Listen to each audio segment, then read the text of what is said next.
Good evening, everybody, or welcome to Rivalz Race Chat. It seemed like it hung there for a minute, Adam, didn't it? The intro normally fades away, and I'm like, are we on? Are we live?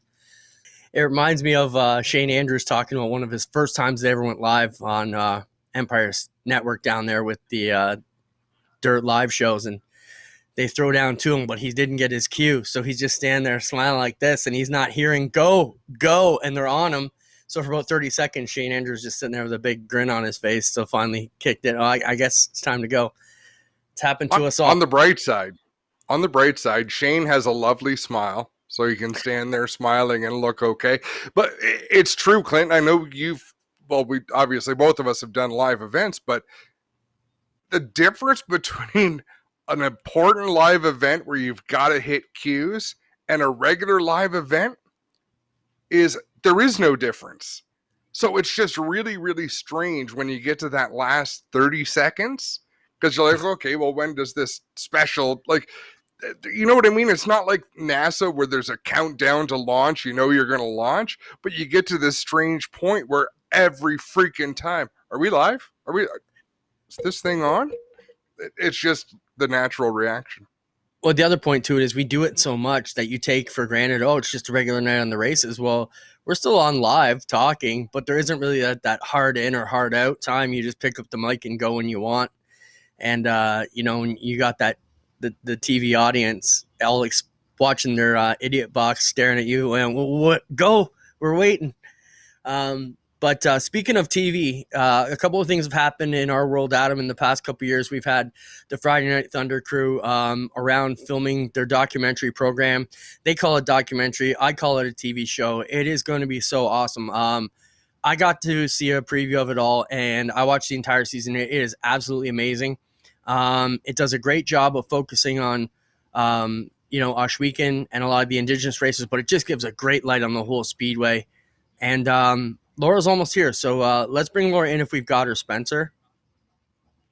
Hi, Laura. Welcome. Nice to be here. Laura, you're producing this show, with Oshweekend. When we first met, it was probably 4 years ago in a meeting with Glenn Stiers, and it seemed like it's a long road. Does it seem like it's been 2 years for you guys? Or maybe you should tell us how long it's been for Friday Night Thunder to go from where it started to the big premiere coast to coast this Friday night. Well, thanks a lot. I first of all, let me just say thanks to you and to the whole team at Oshweekend Speedway and all the drivers and everybody else. You know, it was my first foray into this world, and it's been nothing but hospitable and amazing and inspiring. And I just love all of the people that we've had the opportunity to work with. So in that way, it's a new thing for me and such a welcome new thing for me. And I've thoroughly enjoyed every step of it. And Oshweekend Speedway has been such a wonderful home. So we started this a few years ago. Our first production season was 2019. And, you know, the pandemic was a little bit of a blessing in disguise because it bought us a little bit of extra time to cultivate and to really shape the stories. And we really wanted to make it a family show. We wanted to show this beautiful side of racing that's very rooted in family and in tradition and in family togetherness. And some of that stuff that I witnessed at the track was just so beautiful, and it contrasts all of the action and all the craziness that goes on and all of the adrenaline. So that's where we really focused our efforts. And the actual process, you know, it took us about the whole summer to shoot in 2019. And then we had a long postseason. So we're just getting to our premiere now, May 7th, 2021. So 2 years later, which we weren't expecting. We would have originally been broadcasting sooner, but it's been okay. You know, we've welcomed the time we had to really give the show the love that it needed, and we're really proud of the first season. I'm so happy to hear that you enjoyed it, Clinton. That's awesome. Laura, it's Adam here as well. I got a bit of a sneak peek of it. Good to see you again.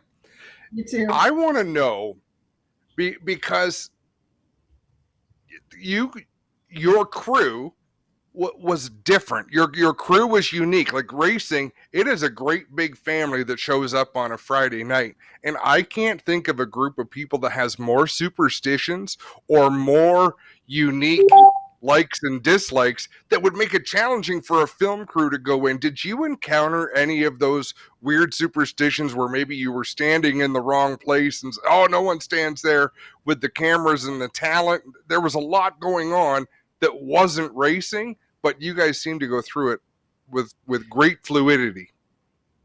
Well, I got to tell you, first of all, you guys were amazing. I wish we actually got more of you, more of the announcers. Everything you brought to the show was so amazing. So thank you for that. And yes, we ran into a lot of things, mainly not standing in the right place, mainly trying to show some of our crew that they could actually die if they get in the way, and just things that even I wasn't prepared for, like an engine starting up, motor starting up next to me, and I'm jump out of my skin. So more so it was safety than anything else. Other than that, we were really welcomed by everyone. I think my only regret was not including more people, was not being able to embrace every team and show every challenge and explore more of the world. But yeah, that was my only regret. We had to be very, very safe. There was a learning curve for our whole crew, and we really had no development. By the time we created this show, it had been about 6 months since we got into a development deal with APTN. So we weren't actually, we were prepared, but normally I would have months and months and months to prep a show. And so I didn't have the proper time to actually sit with Clinton or anybody else at the track to say, okay, let's have a little clinic with my crew and make sure that we're hitting all our marks and making sure that we're not getting anyone into trouble here. We have, thankfully for season 2, if I have new crew, I actually have time this time to run them through the safety clinic and all of that kind of stuff. But for the most part, we didn't really experience too many superstitions. So I'd be curious to know what they are, because I think they'd be kind of fun to explore in season 2. Laura, for you guys coming in, you've done a great job for being outsiders coming into the sport. And Adam, you know how it is. We're very dedicated, and you say the wrong thing. And you guys have done a great job putting this together. Season 2, well, first off, let's go Friday. What's the Coles Notes version of time, place, and how many episodes are coming up? Okay, Coles Notes version. Let me get my cheat sheet out here. I got to be totally honest. I'm cheating. So May 7th series premiere. Episode 1 airs at APTN, 8 p.m. on APTN, and airs at 8:30 as well. The next episode. So you can get a whole hour of the show on Friday, starting at 8 p.m. I think in whatever time zone you're in. Then it'll air regularly on APTN Fridays at 8 p.m. and Saturdays at 12 p.m. So you can catch it twice on Saturdays, which is really great. I don't have the repeat schedule yet, but you can also watch it on Lumi, which is APTN's digital platform. That's $4.99 a month. You can get a free trial. So if you sign up for your free trial now, you don't get to watch it on APTN. Get your free trial on APTN Lumi. Check out the first episode, and then you can decide if you want to spend the $4.99 a month to watch the rest of our show. And then if you want to check out our website, unfortunately, because of Lumi and contractual obligations, we're not able to show the full episodes on our website, but you can see amazing digital shorts. We've done some other stuff on other racers and some inspiring stories there. So you can go to our website at FridayNightThunderTV.com. And you can check out all those other special features that we have and some behind the scenes sort of stuff. And on social media, Facebook, Instagram, Twitter, go to FN Thunder, FNThunderTV.com, just FN Thunder TV. So that's where you can see all of our social media platforms, FridayNightThunderTV.com for our website. And then of course, APTN Lumi and APTN cable. So I hope everyone gets a chance to check it out.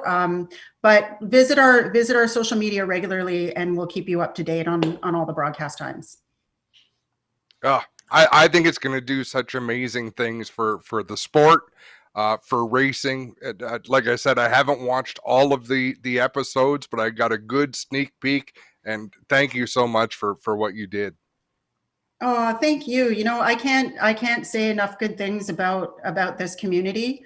I've done a lot of TV in the past. I've done drama. I've done, you know, animation, comedy, variety series, and I have to say, you know, I didn't know what I was expecting. I knew that Glenn Stiers was this awesome guy that I'd met, you know, a few times, and I'd been to the track a couple of times. And my good friend Derek Miller was racing several years ago, and that was my first foray to the track.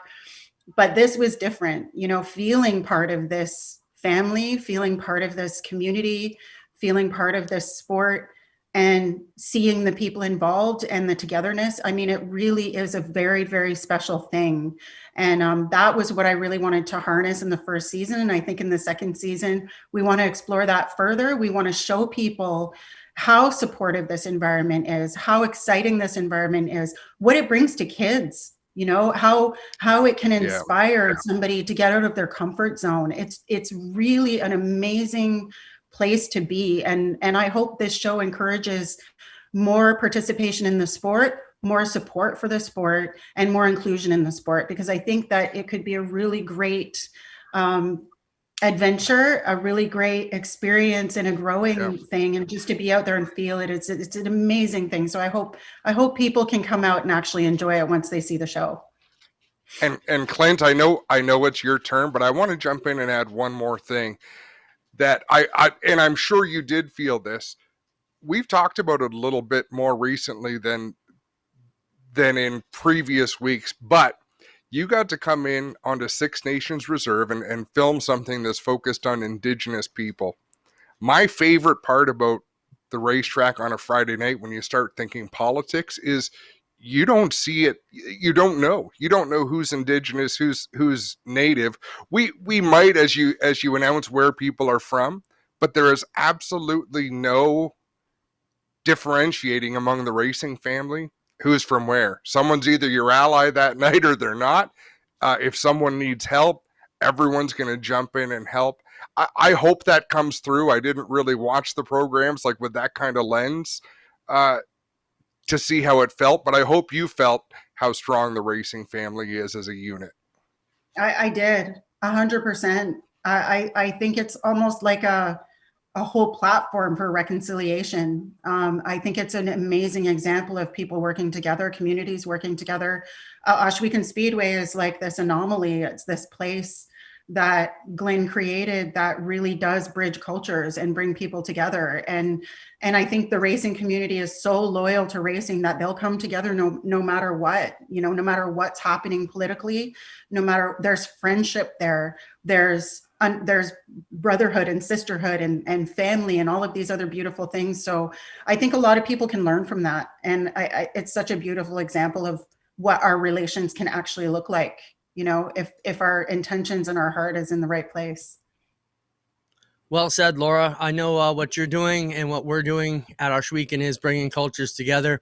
I know a lot of non-Indigenous folks are going to reach out to APTN this weekend and search out the racing, and that's exciting. And I know Ohsweken and has done a great job. And Adam and I are two non-native guys who've been with Glenn for 25 years now, and we've seen the benefits of bringing all these folks and squashing some of the preconceptions people have about what goes on in Six Nations and how beautiful it is. Laura, we have to move on. I appreciate you coming on, as does Adam. We're excited to watch this program because I know one thing, Adam has been a big push to you know, for this type of programming around racing, and you've made some of our thoughts and dreams come true. So it's exciting. We'll leave it at that. We'll follow up with you in a week or two and see what the feedback's been. But thanks so much. We look forward to it. 8 p.m. coast to coast this Friday night.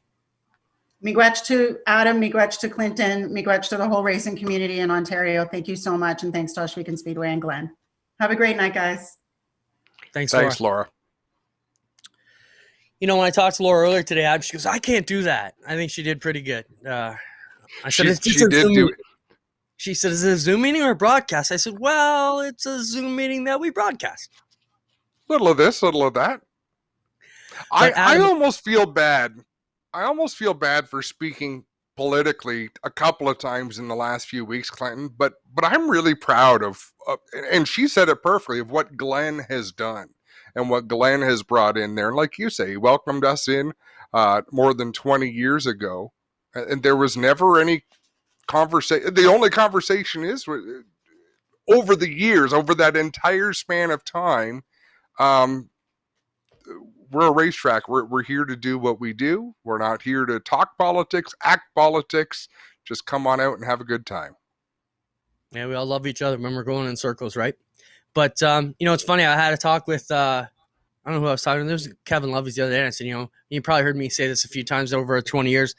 But like racing is that one sport where you take a 14-year-old and make him race a 7-year-old, and he, a doctor races a high school dropout, and then someone who can't even put macaroni on their table is racing a billionaire, and we put them all in the same feature and they play together. No other sport do you do that, where you mix gender, race, culture, wealth, education all in one spot and try and bring it together. But just quickly to finish up the Friday Night Thunder deal, check it out. If you get satellite or cable anywhere here in Canada, it should be on your selection of channels. Check it out. Let us know what you think. I got to tell you, Adam, I went in there as the manager, knowing the insides and thinking, what is this going to look like? I came out super impressed. And if you can get it over on an old crusty guy like me who thinks we've seen it all, it is great. The emotion comes out. Seeing some of the strongest guys break down in tears as they talk about their emotions of it, it's amazing. So we're excited to bring it out. Let's move on to our next exciting part. And this is a part of our world that I kind of got into last year, along with you, Adam, more deeper into the pavement side. You grew up on the blacktop side.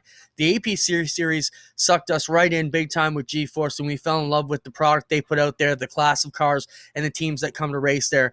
So we're going to work on getting the Dyson boys on now to talk to us about the APC Series, Super Stocks, and all the other great stuff going on here on the Ontario blacktop scene.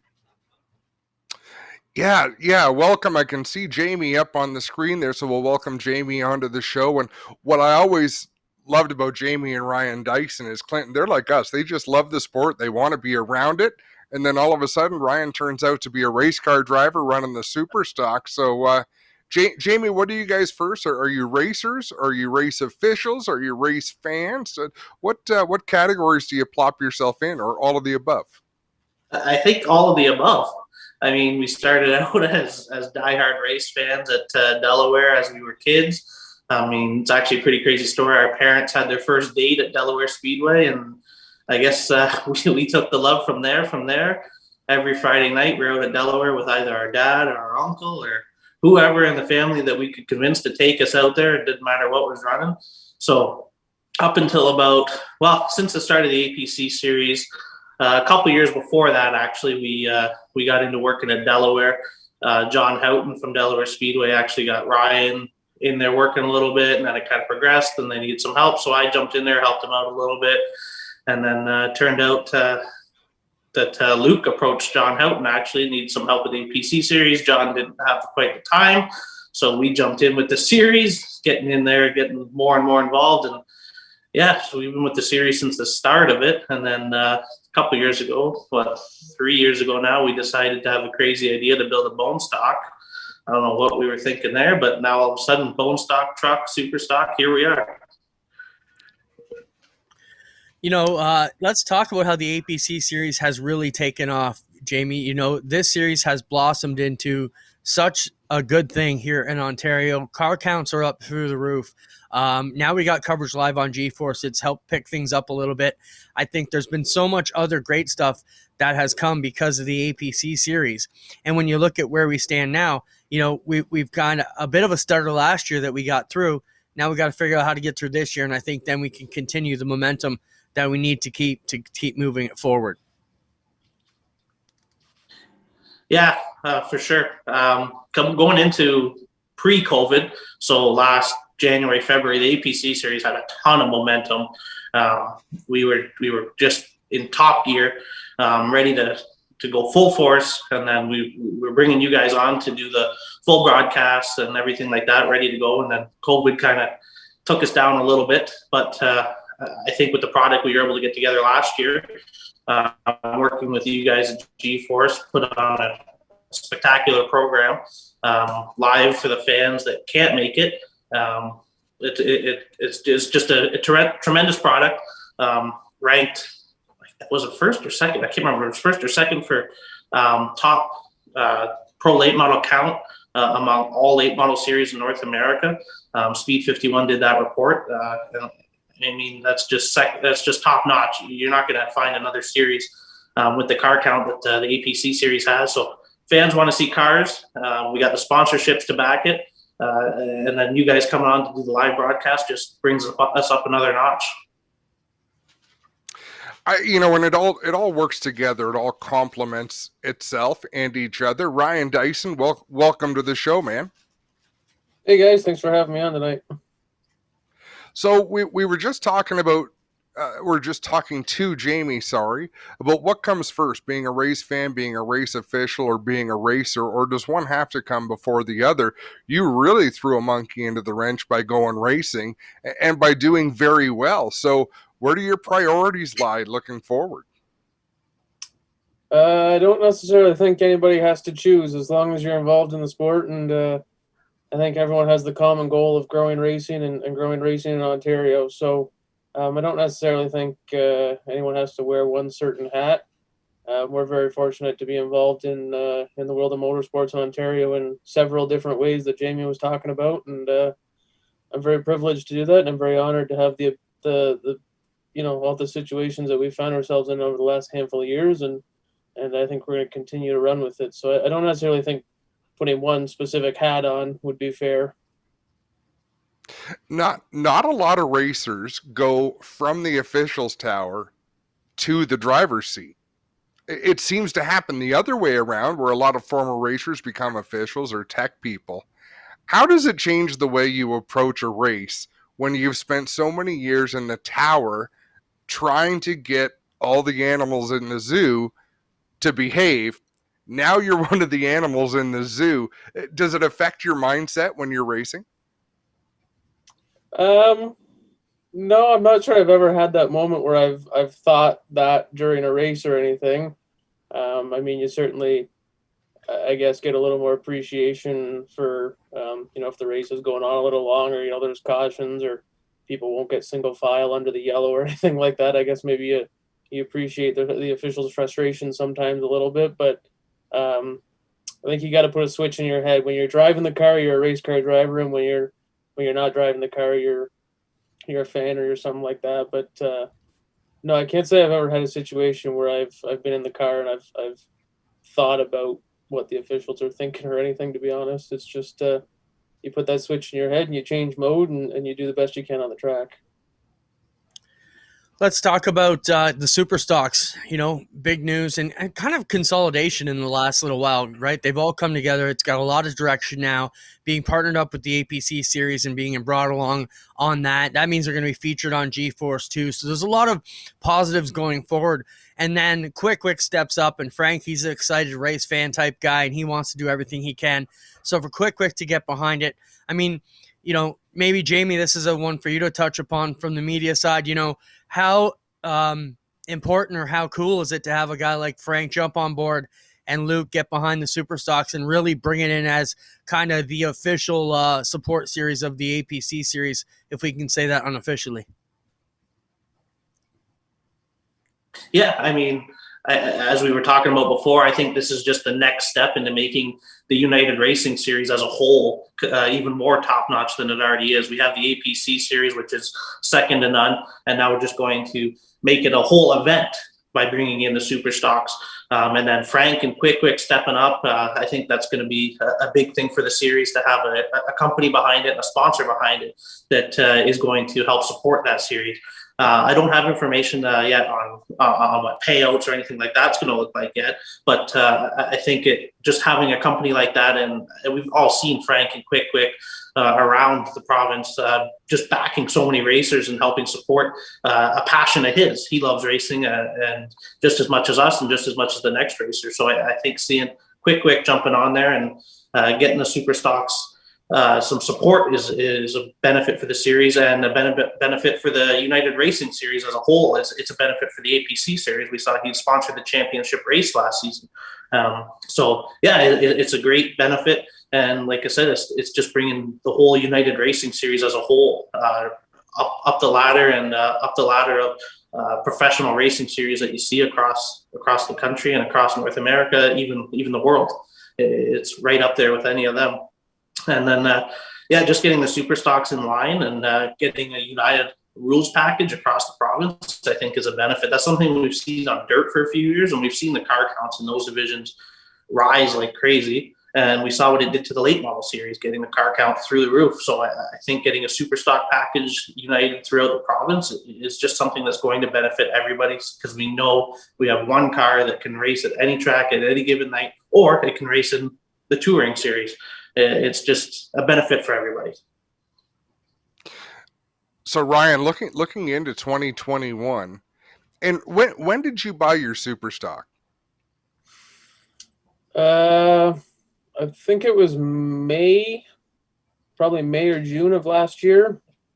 Right around the time it was last. Right around the time when it was looking like we weren't going to get racing at all. I got a great opportunity to purchase the car we bought, and everything just kind of aligned. The stars aligned for us, and we managed to part out the truck and sell the truck, and one thing led to another. And actually, when we purchased the car, the 3-race mini series hadn't even been announced. It was something that we were just going to keep both and get our feet wet with some practice in the super stock, and hope that Delaware would race the truck. And then all of a sudden, the 3-race mini series for the United Racing Series was announced. So we unloaded the truck and decided to give her a shot with the super stock, and things ended up going pretty well for us. So I think it was around May or June of last year that we ended up purchasing that. Right. And the reason I ask is, what amazing foresight. I mean, how excited. Now, are you excited that it's a traveling series with premier events, or were you thinking, boy, this would be great fun to run on a Friday night at home?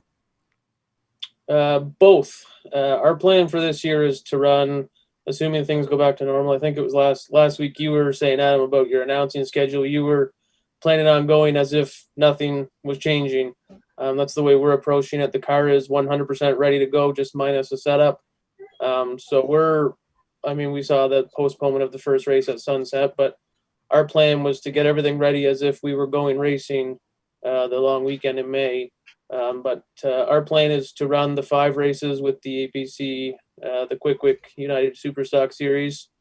And our plan is also to run full-time Friday nights at Delaware. When we purchased the car, our plan was, like I said, just to get our feet wet. And then all of a sudden it was, okay, we're going on tour.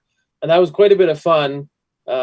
We had to purchase a lot of things, and we made the investments with gears and things like that. So seeing this all come together, I'm pretty excited. And I think that our team has come a very, very long way in a very short period of time. And I definitely think that we are up for the challenge. And hopefully we can chase some checker flags this summer. Jamie, let's talk car counts in both divisions look to be up through the roof again. More and more people getting involved. We see even more names who weren't on the list last year get involved. That's pretty exciting. Yeah, absolutely. Current registrations, we see this every year in the APC series. I saw some comments about it earlier this week that the registrations aren't there yet, but they will be there. We're going to have 40, 50 cars registered for the series, and then maybe even more than that at some events. You never know. But there's just more and more cars in the province. The late models are going to be there. These guys have been there, done that for 5 years now, though. They know once we go racing, they can register. They don't need to get in there in advance.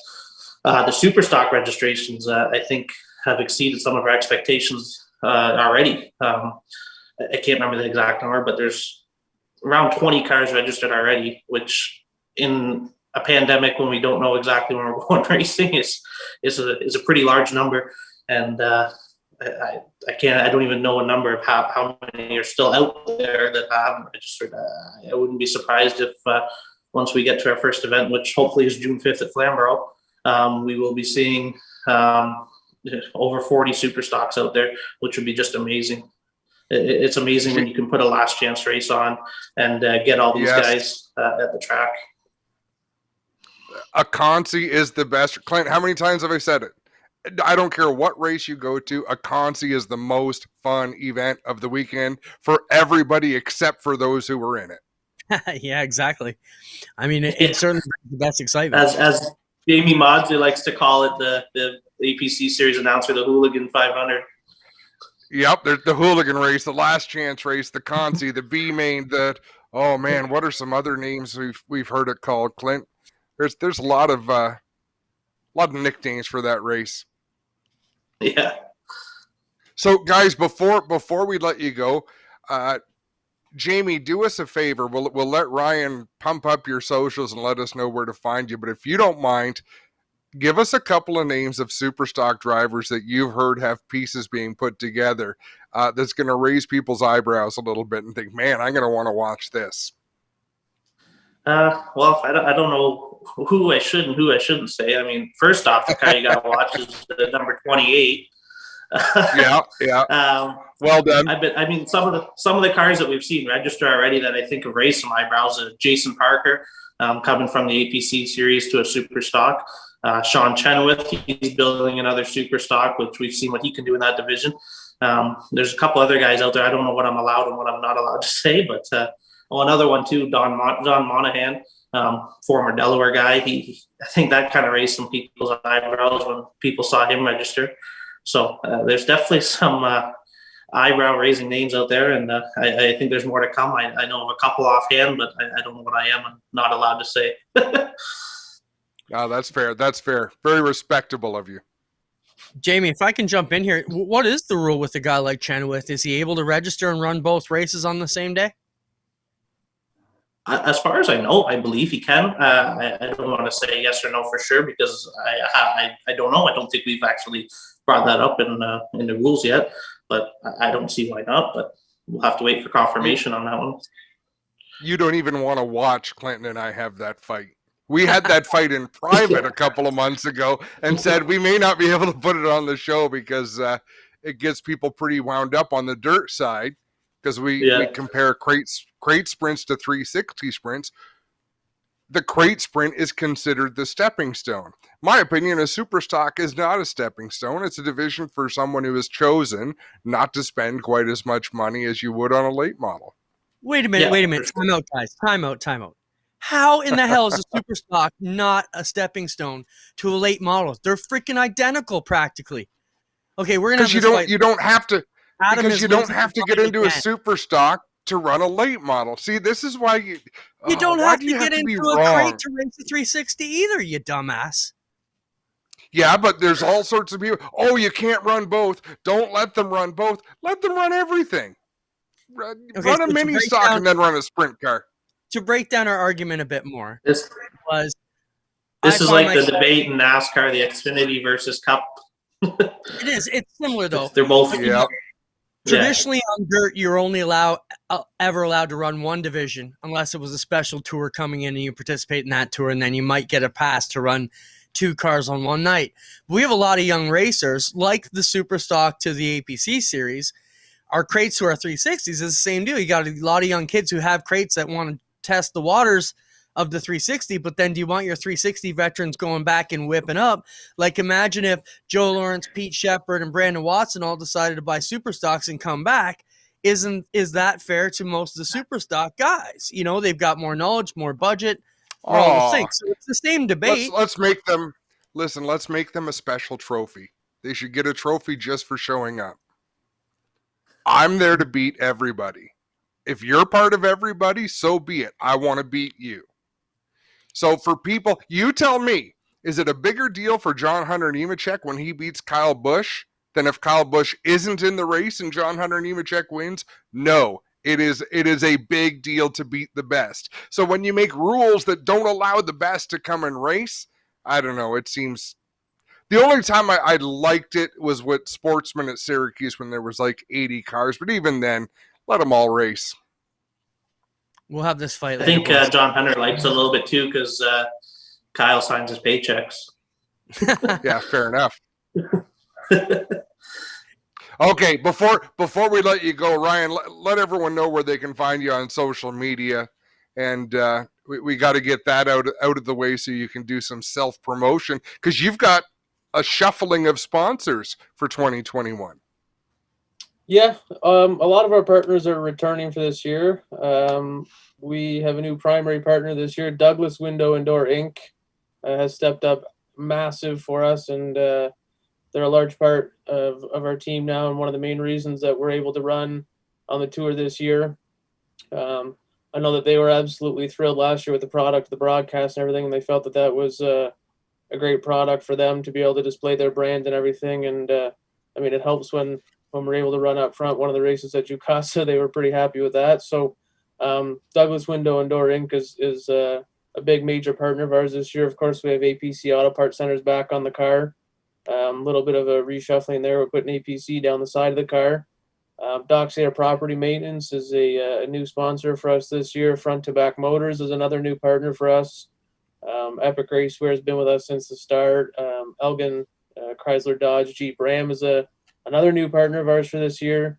Blackfly Beverage Co. is returning. Puckstoppers Goaltending is returning. Our Expression, Thompson Photography, Dave Franks, Canoes Automotive Warehousing.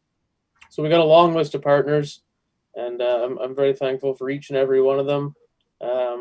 Jamie and I have started a new YouTube series, a vlog series. We're showing, lots of the ins and outs of our race team and behind the scenes and stuff. And hopefully we can show some of the ad track stuff soon. But we're doing lots of fill content and stuff right now. We're moving into our new race shop. My fiance and I purchased a house, and the house conveniently had a nice big brand new race shop. So we're in the midst of a move there, and we've been posting lots of content about that stuff on our new YouTube channel. Look us up, JRD Motorsports on YouTube.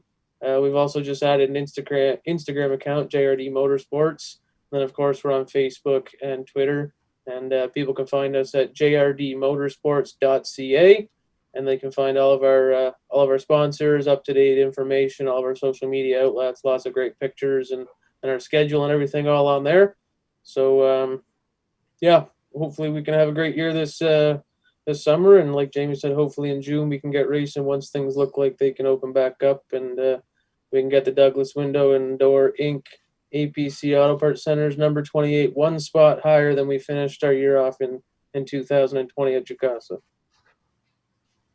Right on, boys. We appreciate all your help from the G4 side, getting us up to speed last year and making our job easier. We look forward to working alongside you again in the years to come. Thanks, Jamie, Ryan, Dyson. Good luck this year, and we'll see you guys at the track real soon. Thanks for having us on, guys.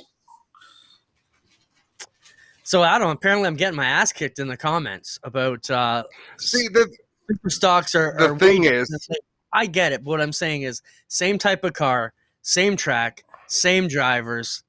Come on, man. I think, and there's so many things at play. It's not just that you're wrong with this, Clinton. It's that you're wrong so often. No, I'm joking. There's a lot of different topics. I don't care how different the cars are.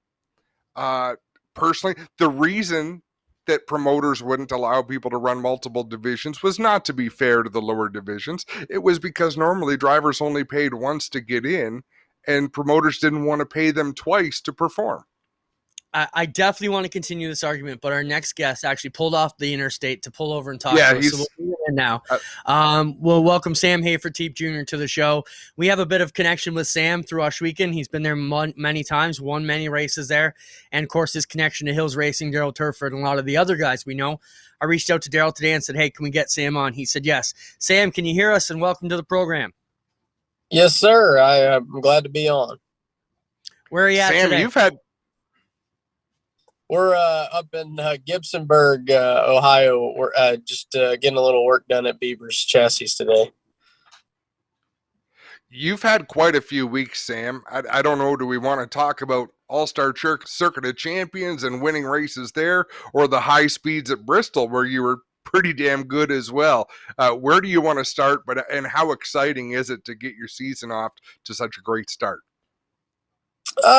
We could start at Bristol. It's pretty neat just to have the experience to go there. Pretty fortunate to be able to participate in such a neat place like that. definitely was a cool deal for us for sure to have the kind of speed that we had out of the box, and to actually break the track record was also pretty neat as well. Sam, let's talk about. We'll get to your All-Star win on the weekend, but there was a lot of speculation on the internet and social media what you guys were doing with your tour, that you'd fallen off the Outlaw Tour, but your schedule, if I understand correctly, was posted a while ago. This was part of the plan all along. Maybe for the ones who don't know, explain your schedule and the logic of how you picked your races this year. Well, we didn't really want to tie down to any one series. I thought that would be stupid on our part, since we are trying to get in this 410 deal, and the biggest thing is to run as many races as possible. We want to run with the Outlaws as much as we can too, but at the same rate, if we can run a bunch of races, we can actually learn a lot more about our car and get better in the 410, and which has proved pretty true. I think we run about I don't know, probably more than anybody has this year in 410. So with that, we've actually found some speed, and hopefully that schedule, stays the way we have it now. And later this year, we actually see a lot more speed out of us towards the end of the year. Sam, I want to kind of go way off topic here, and it might not even matter, but I watched the race on Sunday night from Tri-City, and I was surprised to see Matt Farnham, who's a driver from Western New York, who we see come across. We watch him run modifieds, 360 sprint cars, crate sprint cars. Do you often have moments? Now, you had a great night. You won, you took home the money. But in the heat race, do you ever wonder who the hell is that just went by me? I mean, he gave you a real good run in the heat. Yeah, I mean, we run into guys all the time. I know who he is. Miles helps him out a little bit on his modified car, and Todd Hoddick is a very good friend of Miles and us as well. So you're definitely familiar with our surroundings for sure. We definitely heard of him, and he's definitely a up and comer in sprint cars for sure. Sam, go ahead, Adam. I was just, a sprint car is so fast and it's so volatile. Do you ever hesitate when you haven't run a lot of laps with somebody and they do happen to be quick? Is there a moment where you think, all right, maybe I don't push the issue right now, or are you just always balls to the wall?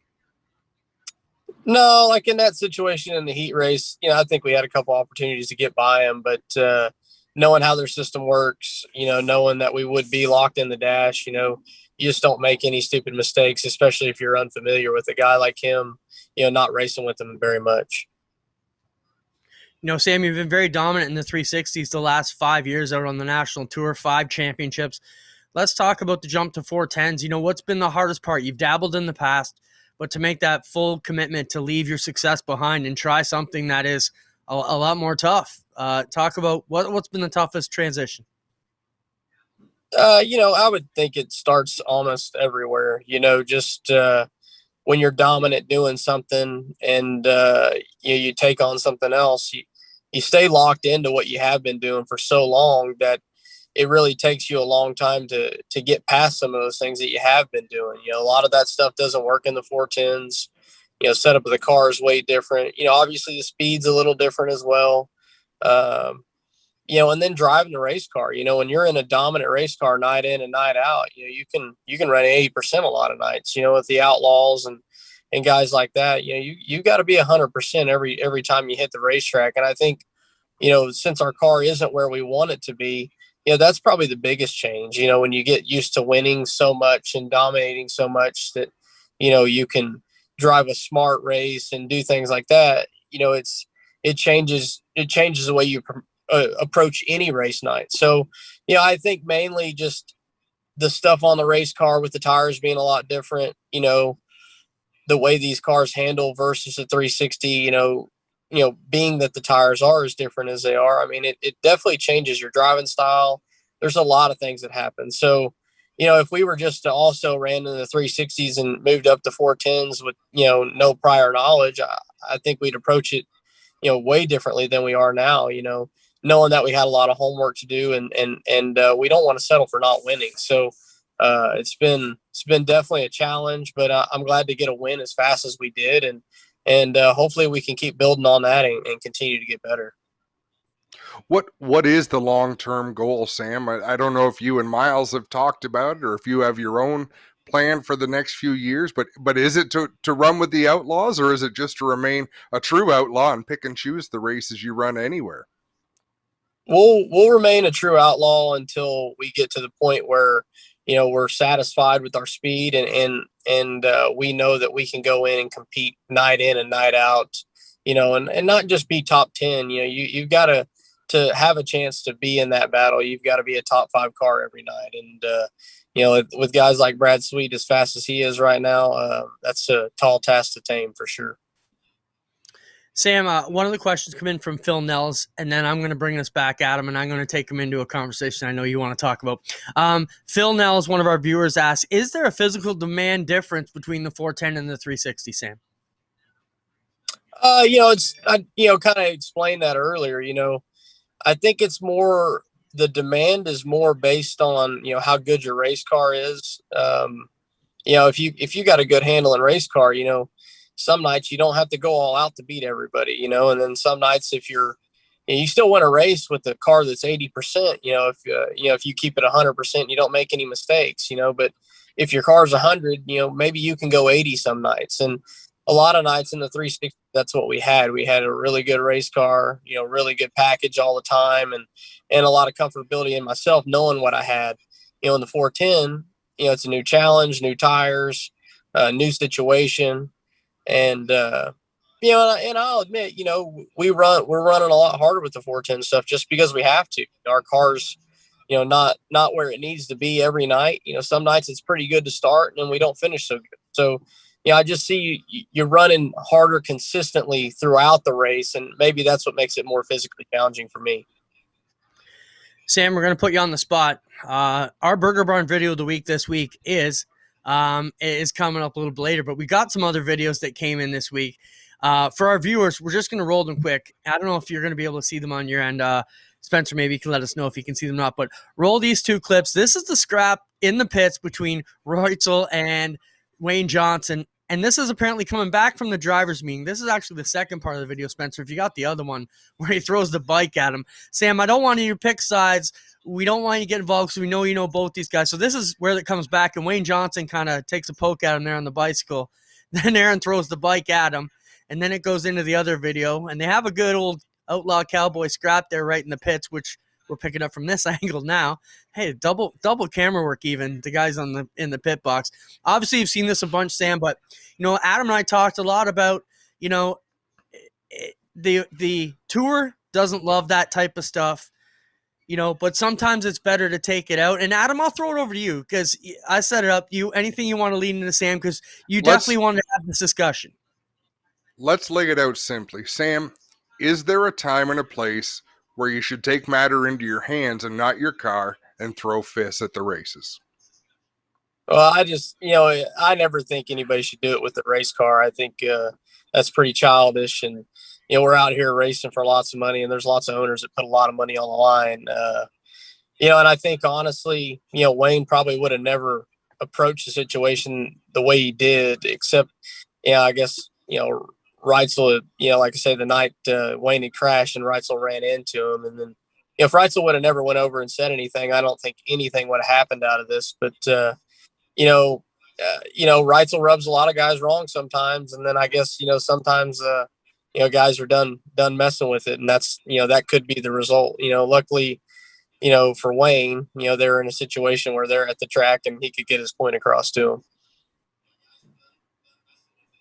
You know, it was a discussion we had because, you know, obviously I manage Oshwegan Speedway. We can't condone fighting in the pits, but sometimes that's what's needed. And a lot of the other veteran racers have said, you know, sometimes a punch to the mouth makes the guy drive a little bit better and saves everybody else a bunch of trouble down the line too. So didn't want you to pick sides. We know you've banged wheels with both those guys many times over the last few years. So I know you're a lot closer to the situation than we were, but you know, anything else you want to throw back there, Adam? Yeah, I mean, it's just you know, all of us guys, we race each other hard, and you know, at the end of the day, nobody just wants to be plain disrespected. You know, you're going to have your run-ins throughout the year with everybody. You know, it happens. It's racing. You know, a lot of times it's not intentional, and you know, like, just unfortunate that it came to that. But that is a product of tempers flaring over a period of time. That's not over just one night. So, like I say, guys get to a point where they feel disrespected. That kind of stuff will happen. Yeah, and we're going to carry on this conversation a bit more, but that was my point, Sam, is you're putting your life on the line when you go out in a 410 sprint car, a 360 sprint car. And I think tempers flare. It's a passionate sport. And sometimes you do. Like, there's been times when people will make a move on you, and I'm sure you're a little bit frustrated and you think that I don't appreciate that. I'm going to put that in the back of my head and remember it. And I'm sure there's been times when someone has done something to you where you think, holy shit, I could have been hurt. Like, that really could have made a mess of me. I think there's times when a physical altercation does put the point across, because if you let someone run over you today, it sets the tone for them to run you over week in and week out, night in and night out for the rest of the year. Yeah, that's exactly right. I mean, you just, out there, you got to stand your ground. Like I say, it's all about respect at the end of the day. Everybody runs hard now these days, lots of slide jobs, it's a lot different than it was, 10, 20 years ago, but at the end of the day, if everybody has enough respect for each other and they know how to race each other, what they consider is clean, then, usually most guys don't have any problems. Like at the professional level and, world outlaw racing, top levels of anything, usually we don't have a lot of fights in sprint cars because of that reason. Everybody usually does have enough respect for everybody else. And usually it might be a discussion here or there about something. But other than that, you usually don't see much more than that. Well, we want to talk about more positive things, Sam, before we let you go. Where's your next race, and where do you think your next Victory Lane visit's going to come? Well, we're going to be at Eldora this weekend. Hopefully the weather holds off. The biggest thing, I don't predict where we're going to win next or if we'll win next. Right now, the goal is just to continue to keep improving. Is a 15th place an improvement some nights? Yeah, it is. Do we want to run 15th? No, but if we come out of a night where we run and we have a positive impact on changes we've made and things like that, then that's a good thing for us. And if we keep making strides like that, of course we want to go in Eldora. We want to be quick time. We want to win the heat. We want to win the dash. We want to win the feature. But sometimes that doesn't happen. Obviously this year we've been, we've had some hard nights with the Outlaws. We've had some good nights. So we'll go in there with the same mindset we've had all year. It's not necessarily just a win. It's to make improvements with our program. And if we come out of there knowing more than what we started the night with and feeling good about our program, that's a win to us right now. We're kind of new into this deal. We're starting back over from scratch. And like I say, to get a win last, like on Sunday, there was huge for our team and shows what our capabilities are, when we start getting things right. So I think it's just a sign of things to come for us. And like I say, hopefully, we can start being, it might be like a normal circumstance for us to be in Victory Lane on the weekends. Right on, Sam. Thanks for your time. We appreciate you joining us here on Rivalz Race Chat. We'll follow you throughout the season and get you back when you got some time. All right, man. Well, I appreciate you guys. Thanks so much. Have a good day. Safe travels, man. All right, we'll see you guys. Sam Haferteep, Adam, one of the smart guys out there, got a lot going. I like what he's saying, a lot of cool stuff. Well, it's been a hell of a show. We have some battles to pick up. We're going to have to take some notes. So hopefully Spencer's or you are, or I will have to take some notes. We need to continue this battle. We still have so many cool topics to get through. I don't know how we're going to fly through them. Let's do some rapid fire. Let's take it piece by yeah. And then we'll come back to a fight. Okay, let's get some of the other things going off. So sure. First off, shout out to, I'll start at the bottom. Chad Brackman, fresh off last week's show, goes on to win Tyler County on Saturday. So congrats to Chad Brackman. Throw up that picture if you got it, Spencer. And we'll knock that one off. Cool. Always great when these guys can show up on our show and take it to Victory Lane the next week, and we'll claim the good luck charm. So good on you, Chad. Adam, this is one thing I want to talk about, cards and collectibles. So I know you're cards and collectibles. One of the guys I know, Big Shoots we'll call him, came across an old man here in Ontario, and this guy has collectible race cards. So this is a Max set of 1991. They're only 1991, but I wanted to show you this. He's found a barn full of them. So they are still in the package. Almost looks like a Trivial Pursuit case. I'm gonna open it up here, and this is a collectible. So I can get you these for $25 if anybody wants them, because there's a barn full of them. But still, in the package, some Silver Leaf high-end collectible cards, and it's a complete set. There's Ernie Irvin, just cut the deck. I mean, it goes back everybody who was in 91. There's your Rookie of the Year card. I was going to say, is that the year that Robbie Moroso was Rookie of the Year? Because I had a bunch of Max trading cards, and that was Robbie Moroso you just held up. Yeah, maybe it was. Maybe this was the set you had. But I thought this was neat. And he's got hundreds of them that they found in this barn that they bought. And I said, well, I got to show them on the show. Somebody out there must be looking for a collector set. We'll just cut the deck 2 more times and see what we bring out. There you go. There's Earnhardt holding up one of the babies.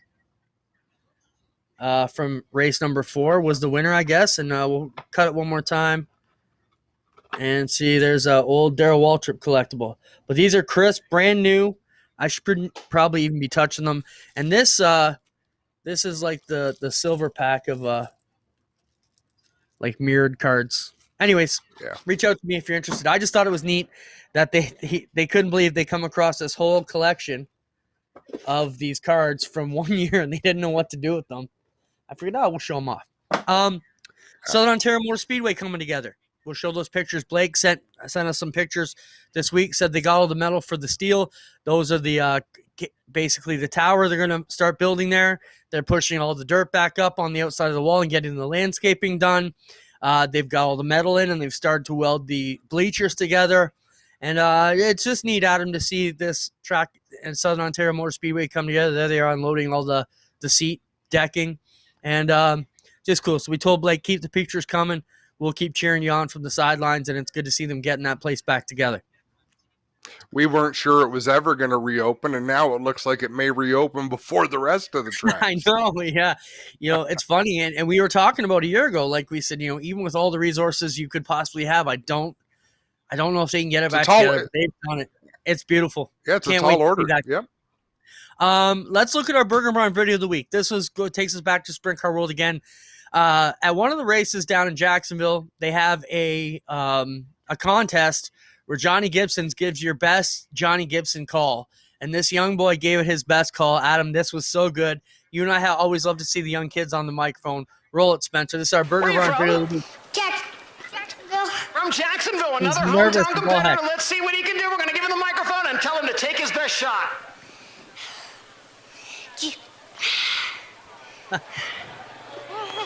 Jacksonville Speedway, you one of the best. You got the 4 abreast, often imitated, never duplicated. The greatest show on dirt, the world of outlaws, North Energy Drink, Sprint Car. There is absolutely no doubt who the winner is here this evening, Reese. That was great. He was so nervous, and then finally he just kicked it in gear and took off. I love it. One deep breath and away he go. Man, that was 2 things were really cool about that. 1, what he did. 2, the acknowledgement from the crowd. Because Clint, it may sound stupid, but that's what we do it for. And I don't mean racers like getting out of the car and having the crowd react. That picture that's become one of my favorite racing pictures ever, when Stuart Friesen won the World of Outlaws race at Ohsweken, and the whole grandstand standing their arms in the air. It takes me back to the 1980s at the Moody Mile in Syracuse, or big events like that when people would show that emotion and get so excited. That's golden. I agree. I mean, you look at our major events at Ohsweken, right after we do the opening ceremonies, I'm always trying to get the crowd pumped up. Not because we need to get pumped up, because I love to hear that crowd roar when you say, make some noise. And they all make some noise. Like, wow, that is so awesome to hear all those people all at once. And yeah, good to see. 2 last topics, Adam. Late models are a tight fit and signs of the times. Which one you want to tackle first? Do the late models first. All right. So this was a series of photos that you brought in. You sent this one into the into the topic bin. What did you want to chat about? So it's a pretty wild standard late model wreck. Gets wedged up there and flipped over. And I think it was the last photo you Yeah, wanted to talk about the most, right? it is the last photo. You know, wild wreck in a late model. These cars are hard to get in and out of, but watching the driver climb out, and there was a photo before that, Spencer. I don't know if you've, but it didn't look like. I'm thinking, why didn't they hook a tow truck to this car and lift the damn thing up for the fella? There. What? Why is there not something hooked to that car to get it up off the ground? I mean, that's insanity. And it just struck me, like looking in that photo, I couldn't stop staring at it. That had to be the most claustrophobic, frightening moment. I'm not a big fan of anybody unstrapping from a race car when it's upside down. You're probably not wrong. You know, in most situations, obviously, it's always the back, the spine, the neck that we're worried about. So someone who's violently flipped like that and you flip them back over and snap the neck, that's the problem. So if they can get out, they tend to get them out. But I said to you in our chat today, you know, late models aren't the easiest to get in or get out of. They're dangerous before you even crash them down on themselves. I mean, geez, I would not want to be in a fire in a late model. I can tell you that. You know, we saw Johnny Scarborough have a horrible fire about 10, 15 years ago when all the sides and roof folded down around him and is modified. And thankfully they got him out of there, man. But yeah, the late models just freak me out. It's so tight in there to begin with. And not to be insulting or to be generalizing or stereotyping, but doesn't seem like the late model guys are some of the bigger guys in the pits going through the smallest openings in the pits. Like, and I don't even mean from You're a not gut wrong. wise. I mean, I think of a guy like Dave Stolzenberg who lives here a few blocks from me. The guy's got to be 6'8" and could play linebacker for the Bills, and he's crawling through that window, you know. And it's just yeah. Although, did you see the shoulders on Wayne Johnson? He threw some stiff jabs. Just some comments. Alvarez Zenis says, I declare the guy in the shorts lost the fight. And then the other one was Don Martin says, sometimes you have to treat people like a computer and punch the information into them. I thought that was a good one too. Yeah, there's some witty stuff. Our final topic, and this was just a couple things. We're seeing more and more signs at the races, Adam, and you know, a couple of them were general basic information, a couple were the other. So we ended up with 3 signs that came across.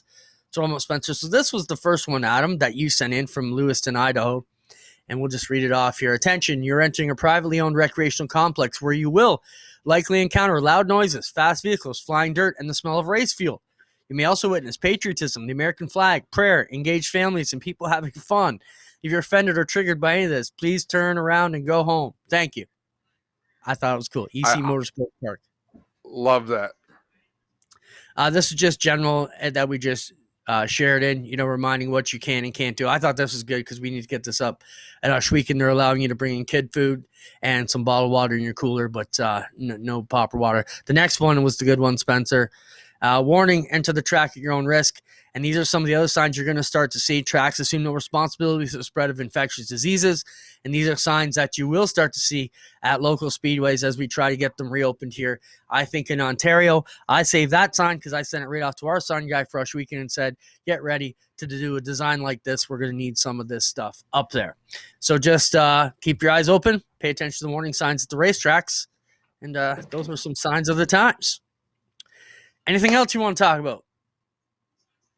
I don't know if we wanted to go back on to fighting or if we should save that for another show. Because we can. What I'd like to go back on is the fact that rules and procedures are written in black and white, Clinton, but life happens in color. And every situation is different. So here's why I'm going to suggest that what happened between Aaron Reitzel and Wayne Johnson should be handled differently than any other fight. I think they all need to be taken at face value. And I think what race organizers and promoters and rules makers need to remember is the goal is always to de-escalate. But there's times Wayne Johnson and Aaron Reitzel had issues, and their issues were not going to be fixed by a race official. they had issues, like Sam said, of respect in race cars that are very, very expensive, between people who race to earn their living and put food on the table, driving in cars. And I know you can be hurt or killed in any kind of race car, but when you strap into a 410 sprint car, you have raised the stakes to an enormous level. When you add all those things up and someone has crossed the line with you, I don't have much problem with the two of them duking it out, making their point, and I bet that changes the tone of their interactions in the future. Maybe not forever. Maybe they'll have a get together later on, but I'm opposed to group fights, crew fighting. I support the rule that says, my rule of racing, where how you exit, if you enter someone else's pit area, how you leave that pit area is entirely up to the person who owns the pit. You know what I mean? Like, you've come into my dressing room, you may walk out, but if I want to throw you out, punch you out, that's how it's going to end, because you've come into personal space. There's a lot of code that comes into play when we talk about racing. Connor's right beside us, my son, as we do this show. So it's really interesting how generation to generation the code changes, and how, like, to each their own. But at some point, Clint, you got to stand up for yourself. And on the other side is the rules makers who have to officiate. I just think it's a case by case basis. You know, I can give that to you. Obviously, they both wanted to go, Reitzel and Thing. But where you get into problems is, like we talked about with the Dysons, where, you get, Connor's coming as a rookie at 16. You get an 85-pound guy like Greg Bellier, or his size, or, someone like Colton Evernham, who Connor pisses off on the racetrack. And before you can get there and break it up, he's dragged him out and he's feeding him the shots.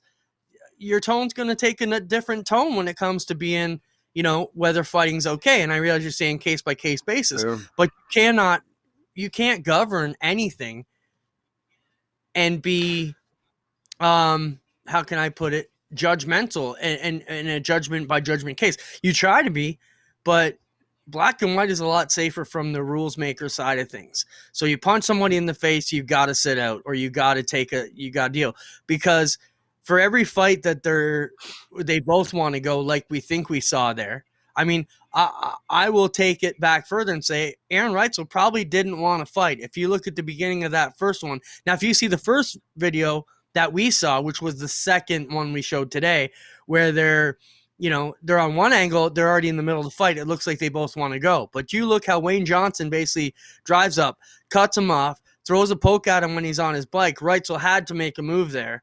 I don't think they both walked up or got in there. So Wayne pulls up beside him and punches him in the head when he's riding his bike. I don't think Aaron really won, right? And at that point, Reitzel is, like you said, in the car, I'm either going to be his bitch for the rest of my life, or I'm going to stand up and take him on. Even if I do get my ass kicked, it's I don't think they wanted that, Aaron Reitzel is very vocal. So, and we've all experienced this: run your mouth, run your mouth, run your mouth. There are times when there's repercussions, right? So absolutely. Out of the two of us, who's more likely to throw their fists? Oh, you 100%. That's what I mean. So I'm not against taking a poke when you need it, or getting a punch in the mouth if you need it, if you've run your mouth enough. I'm not totally against it, but when I look at it from the Oshweekon governing side, it's tough, man. And you don't want. Yeah. Oh no, and I understand. We're trying to bring in new corporations in live TV, and it brings excitement. Drew a lot. Stop. It's not good. When you talk business, I'm not listening. I don't care. Enough. Racing is a passion sport, right? Like, to you, it's a business because you're the general manager of a racetrack. Racing is a sport of passion where people give so much of themselves to do it, and there is a code among racers. And that code isn't necessarily shared among racers. My code can be different than your code. But that's my point, that it's so different for everybody. And interestingly enough, Clinton, I don't, in that sense, I wouldn't approach a fight expecting to win. but I know sometimes I'm going to have to. I would put it to you this way. Even as a manager, just a few guys out there on the roster that I think need to get a punch in the mouth a few nights. And not that I want them to go do it, but hey, if they took one, they needed it. And you know, some guys, there's a few guys in every pit who need it. I could make a list real quick. That's why. I get around with. But that's why I believe you can't put a black and white rule in the rule book saying you will be suspended for X amount of time. The dirt car rules, I pulled them up. I really like the way their rules are worded. You may be subject to a fine, to exclusion from the event, to this. The list of penalties may be wrong, and I think may be long. But there are times, and like I say, get it out on the racetrack, go to the pits. When things escalate in the pits, that is almost always wrong. Like, I can't think of a case, but I still wouldn't want to put it in black and white, but I can't think of a case where crews getting into a fight is a good thing. But I think there are times, and I understand if you can't relate. I understand if someone is listening thinking that guy's just an idiot. And I've never enjoyed people saying, well, if you haven't done it, you don't understand. But if you haven't been dirty, if you fight, you get a season ban. And you don't think that's right? No. You know? No. Not at all. If you, the thing is, what do you do? So a different way. It has to be case by case basis. So if I walk to you and you walk to me and we're in the middle of the pit area, similar like that, and we want to throw down, which we've seen it happen, they throw down. They both walk away. Do you kick them both out for the night? I think I'm with you on the fact if the crews don't get involved and they both wanted to go and you talk to both sides and said, yeah, I wanted to fight him and he wanted to fight me and we got in a couple shots and now we're going to go, maybe you do let it go. But if it's a situation like I said where you got somebody jumping out, dragging somebody else out of their car, feeding them shots, it's a whole different problem at that point. And that may be a season ban if you've got a wild man in the pits who can't control what's going on, you know, and, you know, we've had to fight. We've had to throw out a few people. Name me a passionate sport where there is no fighting. Well, it depends. I mean, where it's allowed or where it's not allowed. Oh, it's not allowed anywhere. There's rules everywhere It's on allowed fighting. Hockey. It's allowed in hockey. You have fights in hockey, tempers flare. And if you want it to get to that point, and there's a lot of honor in hockey fighting. People play baseball, and I don't like baseball fights because the bench is clear. And like, oh, this is ridiculous. I'd rather two people just duke it out, but it happens. So all these other sports, fighting does happen. It's a part of the sport. And there are repercussions, but rarely do you hear someone say, oh, they should be gone for a year. Racing, you're putting your life on the line. And like I say, I would much rather than someone use their race car to do it, deal with it on a physical level. I mean, there's times where it's nice to have this conversation sitting on our couch or watching a stream somewhere. In the heat of the moment is a completely different scenario. And how do you teach your kids to not stick up for themselves? So someone comes and wants to go and you think, well, I think I'm in the right. You're gonna turn around and walk away, or are you gonna stand up? It's tough. It can be hard. That's definitely true.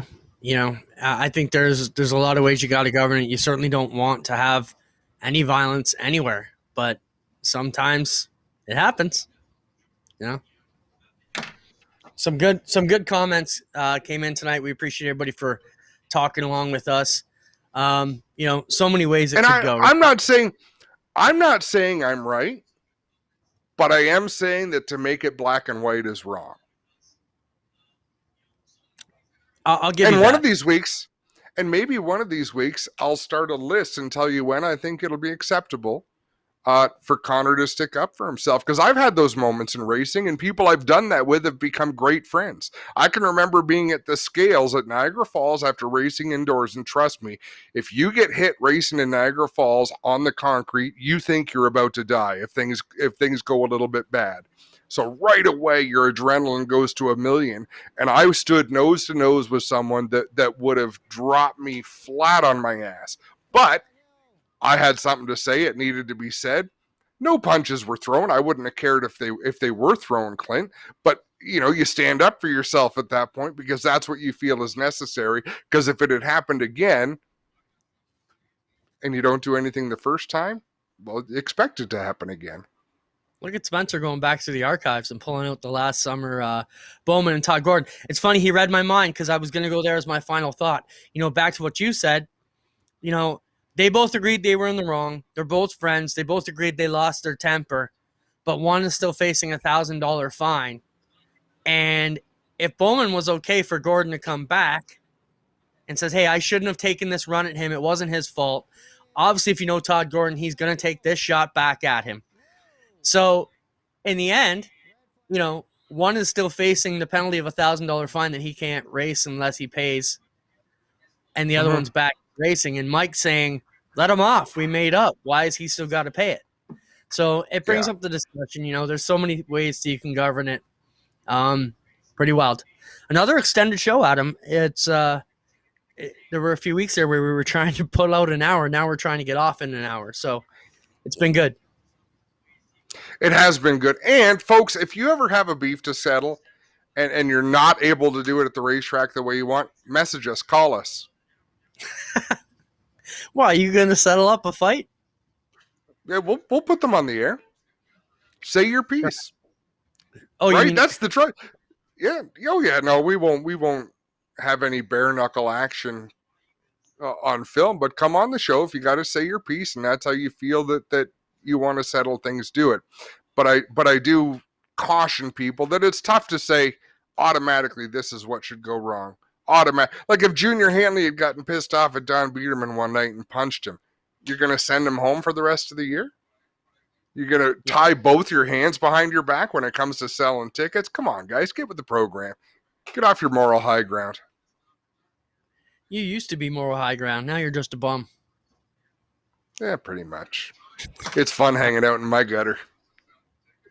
All right. We'll let you go. Thanks, Spencer, for everything you do for us. Good production values tonight. We appreciate it.